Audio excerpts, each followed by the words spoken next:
Welcome to segment 2. We're going to have a look at the fundamentals of developing web apps with Vue and what the building blocks are that you can utilize within the framework. In-depth explanation of the Vue instance. In this video, we're going to take a look at the basics of the Vue instance and also creating multiple instances should you need them within your app or on your page. So if you use the Vue CLI to create a new project, this is the main JS file. And it says new Vue, then it defines a render function. And then afterwards it says $mount. And the parameter to the mount function is the element that your app should be outputted to. If we open the index file that is located in public, you can see that it has a div ID app. Now, just to make sure everything works, I'm going to switch to the browser. And it says, hello world. That's what I expect to see. Going back to the editor, we can actually change how Vue renders. Instead of saying mount afterwards, we can say, oh, please immediately and always render to this element. Just to verify that that renders correctly.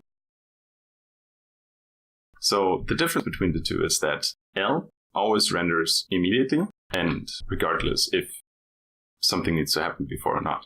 With mount, you can actually time the rendering of your Vue instance. So let's say you need something to happen before, like a network request, or you need to make sure the site is as fast as possible and you only want to render your Vue instance if the user scrolls down that far.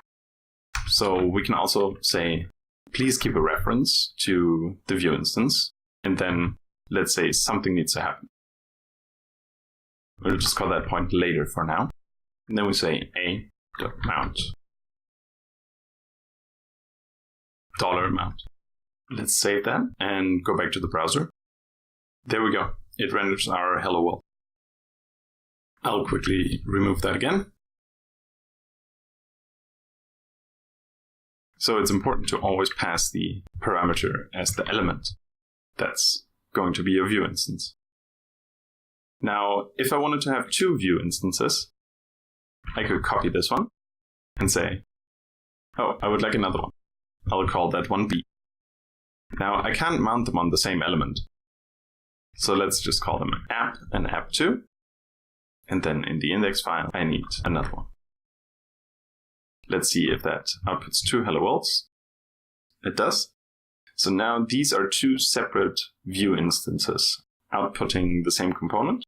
Usually if you want something to repeat, you would use the same Vue instance.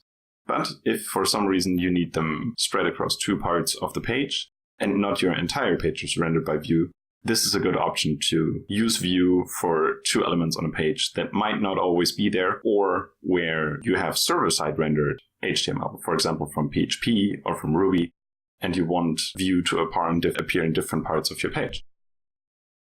Now I quickly want to show you how to inspect your running Vue instance. For that, I open the development tools in the browser and I switch to console. And then I quickly switch back to my main JS file. So what we always can make use of is console log. And I will do a console log for each of my instances. So as you see, the variables on line 6 and on line 10 are A and B, and we want to output those. You can see my browser is already reloaded, and it now says, oh, you're outputting Vue. It has the unique ID of 0, and then I'm outputting another Vue. It has the unique ID of 3. So if we expand those, we can see their children, their element, and the options that are available. Slots are a certain kind of component or template, somebody would say, and basically all the properties that your Vue instance has. This can be very useful if you really want to dig into how does Vue work, how does it keep track of all the components that are part of the instance, or if you specifically want to create and alter and destroy certain Vue instances. And you can inspect that for each of your running instances. So now we've learned what a Vue instance is, how it gets initialized, that we can keep a reference to it by just assigning it to a variable when it gets created. And then we have also looked at mount versus L, and that you can call mount later if you want to pre-compile your Vue instance, but you don't want to show it to anyone yet.